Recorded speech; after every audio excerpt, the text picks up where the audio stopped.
Hello friends, स्वागत है आप सबका एक बार फिर से मेरे यूट्यूब चैनल कहानियों का सफ़र में।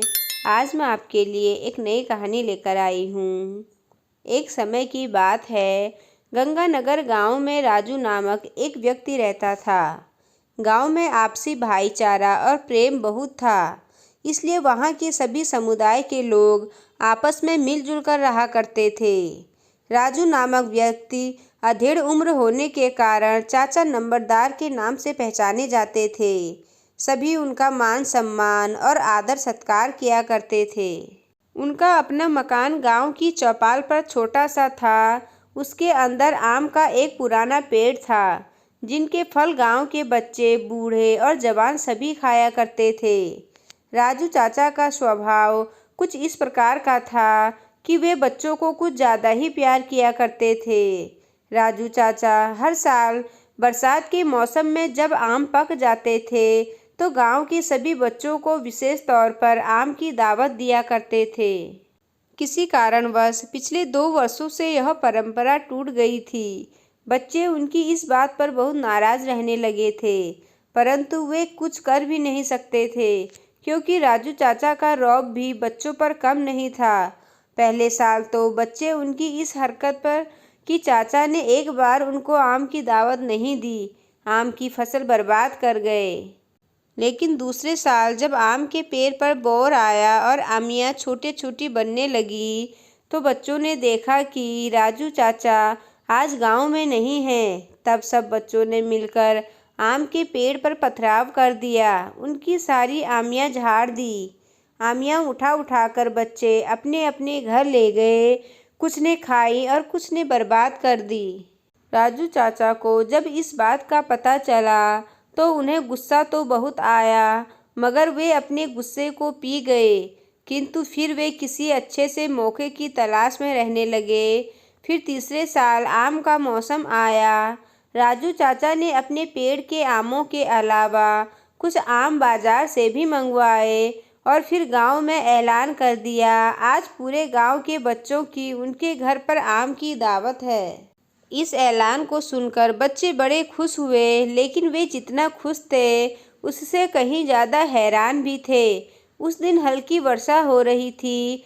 कुछ बच्चे तो डर के मारे नहीं गए थे और कुछ इस डर के मारे चले गए थे कि कहीं चाचा उनके न जाने पर नाराज न हो जाए। फिर भी गांव के लगभग आधे से अधिक बच्चे चाचा राजू के घर आम की दावत पर उपस्थित हुए। हल्की हल्की बारिश पड़ रही थी, ठंडी ठंडी हवा चल रही थी। बच्चे मज़े से लेकर आम खा रहे थे। जब आम समाप्त हो गए और बच्चे को अंगड़ाई आने लगी, तो अनायास ही एक बच्चे की नज़र चाचा के घर के एक कोने की तरफ गई, जहाँ छप्पर के नीचे एक बहुत बड़ा किसी वस्तु का ढेर पुआल से ढका हुआ था। उस बच्चे ने यह बात अन्य बच्चे को इशारे से बताई। तब अंत में एक बच्चे ने डरते डरते राजू चाचा से पूछ ही लिया, चाचा जी, इस ढेर में आपने किसके लिए क्या छुपा रखा है? राजू चाचा उसकी बात सुनकर खिलखिलाकर हंस पड़े और फिर उन्होंने अपनी पिछली गलती पर बच्चों के सामने पश्चाताप किया। फिर वे बोले, सुनो बच्चों, आम तो तुम्हें हर साल मिलेंगे ही, लेकिन अगर तुम मेरे मरने के बाद भी आम खाना चाहते हो तो मेरे पीछे आओ। चाचा उठकर छप्पर पर बने ढेर की ओर चल पड़े। बच्चे भी उनके पीछे पीछे चल दिए। चाचा ने ढेर के ऊपर से पुआल हटाई और बच्चों से कहा, बच्चों, अपने दोनों हाथों में भरकर जितने भी आम ले जा सको ले जाओ। बच्चों ने खुशी खुशी ढेर से आम उठाकर अपने दोनों हाथों में ले लिए। उनकी खुशी को देखकर राजू चाचा की आंखों से आंसू छलक आए। वे बोले, सुनो बच्चों, अपने अपने घर जाकर इन आमों को खाओ और इनकी गुठलियों को अपने अपने घरों में और गांव भर में बो दो। और आम के लिए कितने दिनों तक इंतज़ार करना होगा? बच्चों के बीच से एक धीमा स्वर उभरा, परंतु उस धीमे स्वर को राजू चाचा ने सुन लिया था। तब उन्होंने जाते बच्चों को रोका और अपने बेटे के कंधों पर हाथ रख कर बोले, जब तक तुम्हारे द्वारा बोए गए पेड़ों पर आम आए, तब तक तुम हमारे पेड़ से हर साल आम खाना। मेरा बेटा तो यहीं पर तुम्हारे बीच रहेगा। यह तुम्हें हर साल अपने पेड़ के इसी प्रकार आम खिलाएगा।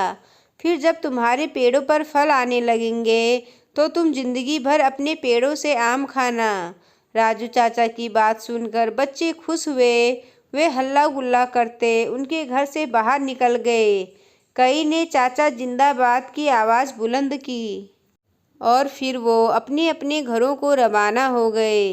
तो दोस्तों, इस कहानी से हमें यह सीख मिलती है, परोपकारी व्यक्ति का स्वभाव यदि कुछ समय के लिए सो जाए तो जल्द ही पुनः जाग जाता है। स्वभाव से मजबूर आदमी अपने स्वभाव को त्याग नहीं पाता। जैसे कि राजू चाचा ने बच्चों को इस बात की भी सीख दी कि यदि तुम भविष्य में सुखी रहना चाहते हो तो उसके लिए प्रयास आज से ही शुरू करो। तो दोस्तों, आपको आज की कहानी कैसी लगी मुझे कमेंट कर कर ज़रूर बताएं। अगर आपको कहानी पसंद आई हो तो मेरे चैनल को लाइक कीजिए, सब्सक्राइब कीजिए और साथ ही अपने दोस्तों के साथ आगे शेयर कीजिए। धन्यवाद।